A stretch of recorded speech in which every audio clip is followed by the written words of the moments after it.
இன்னைக்கு இந்த துனியா விட்டு பிரிந்து விட்டார். இந்த மரணம் இவருக்கு மட்டும் உரியதான்னு கேட்டா ஒருபோதும் கிடையாது. இங்கே நிற்கக்கூடிய அத்தனை மனிதர்களும் நிச்சயமாக ஒரு நாள் இதை சுவைத்தே தீர வேண்டும். வல்ல ரஹ்மான் திருக்குரானில் சொல்லுகிறான், ஒட்டுமொத்த துனியாவை படைத்துவிட்டு அதில் இருக்கக்கூடிய அத்தனை ஜீவராசிகளை படைத்துவிட்டு இறுதியாக மனித குலத்தை படைத்தேன், படைப்புகளிலே சிறந்த படைப்பாக மனித குலத்தை படைத்தேன்னு சொல்லிட்டு தன்னுடைய திருமறையில பல இடங்கள்ல சுட்டி காட்டுகிறான். உங்களில் யார் சிறந்த அமல்களை செய்யக்கூடியவர், அமல்கள் நற்காரியங்களை செய்யக்கூடியவர் என்பதை அறிவதற்காக உங்களுக்கு மரணத்தையும் வாழ்க்கையையும் நாம் கொடுத்திருக்கிறோம் அப்படிங்கிறான். மரணத்தை முன்னாக சொல்லுகிறான். இந்த மரணம் இவருக்கு நன்மையை கொடுக்குமா அப்படின்னு கேட்டா, இவருக்கு அதுல படிப்பினை கொடுக்குமான்னு கேட்டா படிப்பினை அவர் கொடுக்காது. இந்த மரணம் சுத்தி இருக்கக்கூடிய நமக்கு படிப்பினை கொடுக்கும். அவர் சென்று விட்டார், அவருடைய துனியாவுடைய வாழ்க்கை முடிந்து விட்டது. இன்னைக்கு அவருடைய இங்கே இருக்கக்கூடிய எத்தனை மனிதர்களும் நம்மளுடைய 40 அடி எடுத்து விட்டு நம்ம போயிட்டோம்னா நம்மளுடைய செருப்போசிகள் கேட்காத நிலையில அவர்களுக்கு மலக்குமார்கள் வந்து அவர்களுடைய கேள்வி கணக்கை கேட்பான். வல்ல ரஹ்மான் தன்னுடைய திருமறையில ஒரு இடத்துல சொல்லி காட்டுகிறான், எந்த மரணத்தை கண்டு நீங்கள் வெறுந்து ஓடுகிறீர்களோ அந்த மரணம் நிச்சயமாக உங்களை வந்து சந்தித்தே தீரும் அப்படிங்கிறான். அப்ப நம்ம இன்னைக்கு நம்ம என்ன நினைக்கிறோம், நம்ம துனியாவில் பிறக்கப்பட்டிருக்கிறோம், நாம பொருளாதாரத்தை சம்பாதிக்கணும், கோடி கோடியா காசு சேர்க்கணும், மாளிகை வீடுகளை கட்டணும், பொருளாதாரத்தை அப்படி பண்ணணும், பிள்ளைகளை அப்படி படிக்க வைக்கணும், பெரிய உயர்ந்த வேலையில படிக்க வைக்கணும், வேலை பார்க்க வைக்கணும் நம்ம நினைக்கிறோம். அது ஒரு மனிதனோட செட்டில்மெண்ட் கிடையாது. நிச்சயமாக எல்லாம் அழிந்து போகக்கூடியது. மனிதன் எப்படி தன்னுடைய வாழ்நாளை கழிக்கிறான் என்பதுதான் மிக முக்கியம் வாய்ந்த ஒரு விஷயம். அந்த வாழ்நாளுடைய அத்தனை ஒட்டுமொத்த கழிப்பையும் இந்த குழிக்குள்ள அவர்களுக்கு கேட்கப்படும் கேள்வியில அவர்கள் புரிந்து கொள்வார்கள். அப்படிப்பட்ட ஒரு நல்ல வாழ்க்கையை வல்ல ரஹ்மான் நமக்கு கொடுத்திருக்கிறார். இன்னைக்கு நம்மளை சுத்தி பார்க்கக்கூடிய விஷயங்கள் எத்தனை அனாச்சாரங்கள், எத்தனை போட்டி பொறாமைகள், எத்தனை சண்டைகள், சச்சரவுகள். எதற்காக? ஒரு மனுஷன் மௌத்தாயிட்டான், அந்த சண்டை சச்சரவு அத்தனை முடிஞ்சு போச்சு. வாழக்கூடிய வாழ்நாள்ல ஒற்றுமையா வாழ்வதற்கு நமக்கு இங்க தகுதி கிடையாது. ஆனா மரணத்துக்கு முன்பு ஐயோ அவருடைய ஆத்மா சாந்தி அடையணும், நான் அவருக்காக வாரேன்னு வந்து பிரயோஜனம் இருக்கா? நிச்சயமா சிந்திச்சு பார்க்கணும். இந்த மரணத்துல நமக்கு படிப்பினை இருக்கு. இன்னைக்கு நாம நின்று பேசிக்கிட்டு இருக்கிறோம், அடுத்த நிமிஷம் நான் இருப்பனா, நாளைக்கு என்னுடைய மரணத்திற்கு நீங்கள் வந்தாகணும், உங்களுடைய மரணத்திற்கு நான் இருந்தா நான் வந்தாகணும். அப்படிப்பட்ட மரணத்தை பத்தி நாம் மறந்து வாழ்ந்து கொண்டிருக்கிறோம். இந்த சக மனிதர் ஒவ்வொரு நாளும் அன்றாட தொழுகையில மரணத்தை பத்தி அதிகமாக நினைவு கூர்ந்த ஒரு சக மனிதர். சரியா? அவர்களுடைய வாழ்க்கையில படிப்பினை நமக்கு எடுக்கணும்.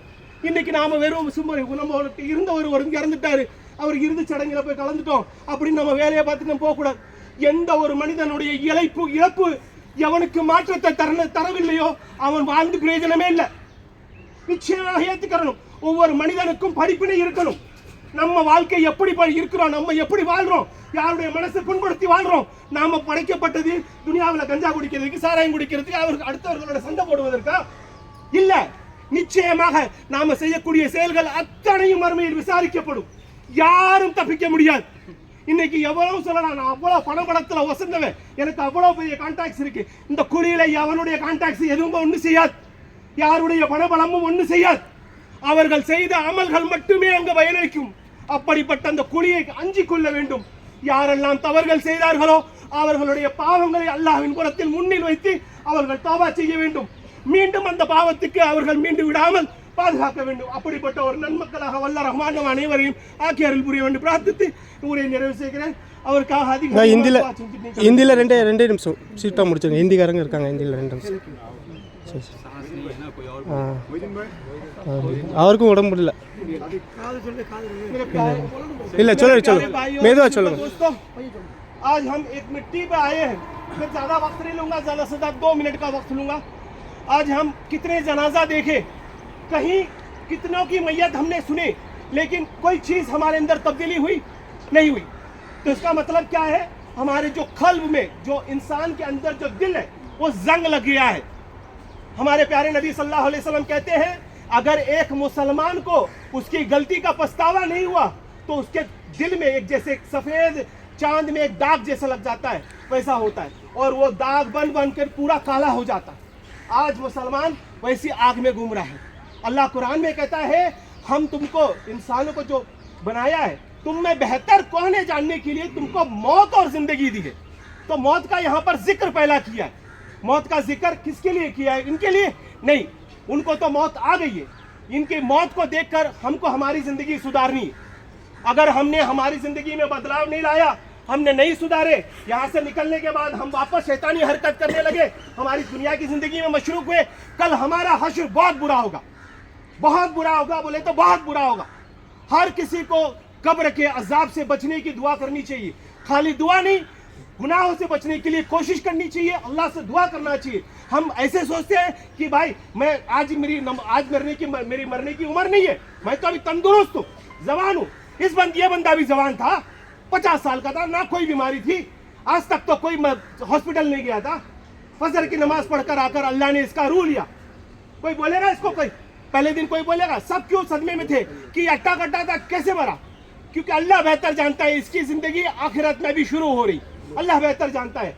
हम सोचते हैं हम हट्टे कट्टे हैं, अब मेरे मरने की उम्र नहीं है, मेरी और जिम्मेदारियां हैं, अल्लाह हमको जिम्मेदारियां पूरी करने के बाद मौत देगा, ऐसा कहीं नहीं लिखा है। बच्चा माँ के पेट में कोख में होता है तब भी अल्लाह रूह निकालता है, बूढ़ा होने का बाद भी रूह निकालता है, जवानी में भी रूह निकालता है। तो हमको कोशिश करनी चाहिए, हम हमारी जिंदगी कैसे जी रहे उस अमल पर हम कोशिश करेंगे तो इंशाअल्लाह इंशाअल्लाह इंशाअल्लाह हमारी जिंदगी भी सही, आखिरत भी सही, अल्लाह बेहतर बनाएगा।